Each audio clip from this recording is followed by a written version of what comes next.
Hi అండి. అందరికీ నమస్కారం. Welcome to my channel. ఈ వీడియోలో ఏపీ ప్రభుత్వ ఉద్యోగులకు సర్కార్ మరో శుభవార్త. కీలక ఉత్తర్వులు జారీ. దీనికి సంబంధించిన పూర్తి వివరాలు వీడియోలో తెలుసుకుందాము. వీడియో అయితే ఎక్కడే గాని స్కిప్ చేయకుండా ఎండ్ వరకు చూసేయండి. అప్పుడే ఇన్ఫర్మేషన్ పూర్తిగా అర్థమవుతుంది. అలాగే వీడియో చూస్తున్న ప్రతి ఒక్కరు వీడియోకి లైక్ చేయండి ఫ్రెండ్స్. ఈ వీడియోని తోటి ఉద్యోగ, పెన్షన్ మిత్రులతో అయితే షేర్ చేయండి. కొత్తగా చూస్తున్న వారు ఇంకా ఎవరైనా మన ఛానల్‌ని సబ్స్క్రైబ్ చేసుకున్నట్లయితే వెంటనే మన ఛానల్‌ని సబ్స్క్రైబ్ చేసుకోండి. దీని ద్వారా నేను చేసే లేటెస్ట్ వీడియోస్ అన్నీ మీ వరకు రీచ్ అవుతాయి.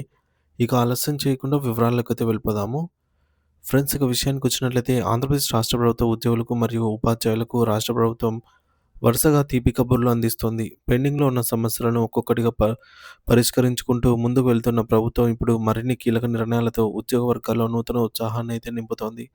ముఖ్యంగా రాబోయే 2026 నూతన సంవత్సరం మరియు సంక్రాంతి పండుగ కానుకగా ఉద్యోగులకు పెండింగ్‌లో ఉన్న డీఏ బకాయిల్లో కనీసం రెండిటినైనా విడుదల చేయాలని ప్రభుత్వం భావిస్తోంది. దీంతో పాటు కొత్త పీఆర్సీ ఏర్పాటుపై ఒక స్పష్టమైన కమిషన్ వేయడం, ఉద్యోగుల ఆర్థిక భద్రత కోసం సుమారు 30% మధ్యంతర భృతి ప్రకటించే దిశగా అడుగులు పడుతున్నాయి. ఈ నెల 29వ తేదీన జరగబోయే కీలకమైన కేబినెట్ సమావేశంలో దీనిపై అధికారికంగా ప్రకటన వచ్చే అవకాశం అయితే ఉండటంతో ఉద్యోగ వర్గాల్లో భారీ అంచనాలు అయితే నెలకొన్నాయి. ఇదే క్రమంలో గతంలో ఆర్టీసీని ప్రభుత్వంలో విలీనం చేసిన తర్వాత పెండింగ్‌లో ఉన్నటువంటి ఒక పెద్ద సమస్యకు ప్రభుత్వం శాశ్వత పరిష్కారం చూపిస్తూ సూపర్ గుడ్ న్యూస్ అయితే చెప్పింది. ఏంటంటే మెడికల్ అన్‌ఫిట్ అయినటువంటి ఆర్టీసీ ఉద్యోగులకు సంబంధించి ప్రభుత్వం అత్యంత కీలకమైన ఉత్తర్వులనైతే జారీ చేసింది. 2020 జనవరి 1 తర్వాత ఎవరికైతే మెడికల్ గ్రౌండ్‌లో ఉద్యోగానికి అనర్హులుగా తేలారో వారందరికీ కూడా ప్రత్యామ్నాయ ఉద్యోగాలు కల్పించాలని ముఖ్యమంత్రి గారు నిర్ణయించారు. గతంలో ఆర్టీసీ కార్పొరేషన్‌లో ఉన్నప్పుడు కేవలం డ్రైవర్లకు మాత్రమే ఈ సదుపాయం ఉండేది. కానీ ఇప్పుడు డ్రైవర్లు, కండక్టర్లతో పాటు మొత్తం 21 కేటగిరీల ఉద్యోగులకు ఈ ఊరట లభించనుంది. దీనివల్ల అనారోగ్య కారణాలతో విధి నిర్వహణ చేయలేని వందలాది మంది కుటుంబాలకు ఆర్థిక భరోసా లభిస్తుంది.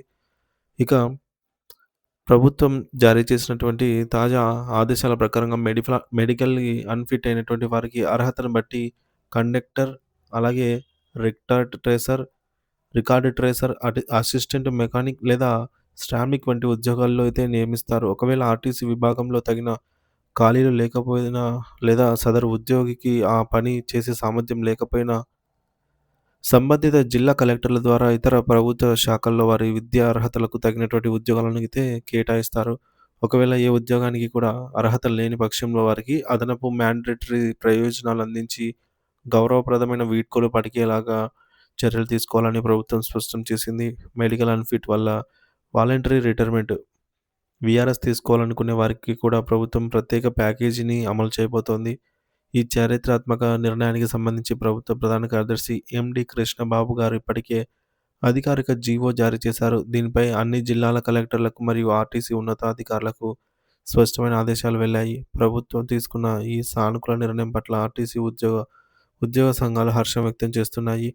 ఏళ్ల తరబడి పెండింగ్‌లో ఉన్న ఈ సమస్య తీరడం వల్ల అనారోగ్యంతో ఇబ్బంది పడుతున్న ఉద్యోగుల భవిష్యత్తుకు భద్రత చేకూరింది. అటు సాధారణ ప్రభుత్వ ఉద్యోగులకు డీఏ, ఐఆర్ ఊరట, ఇటు ఆర్టీసీ కార్మికులకు ఉద్యోగ భద్రత కల్పిస్తూ ప్రభుత్వం సంక్రాంతి ముందే పండుగ వాతావరణాన్ని తీసుకొచ్చిందనే చెప్పాలి. మరి ఇటువంటి తాజా అప్డేట్స్ కోసం మన ఛానల్‌ని సబ్స్క్రైబ్ చేసుకొని అప్డేట్స్ అయితే ఫాలో అవుతూ ఉండండి. ఈ వీడియోని తోటి ఉద్యోగ మిత్రులతో అయితే షేర్ చేయండి. Thank you for watching this video.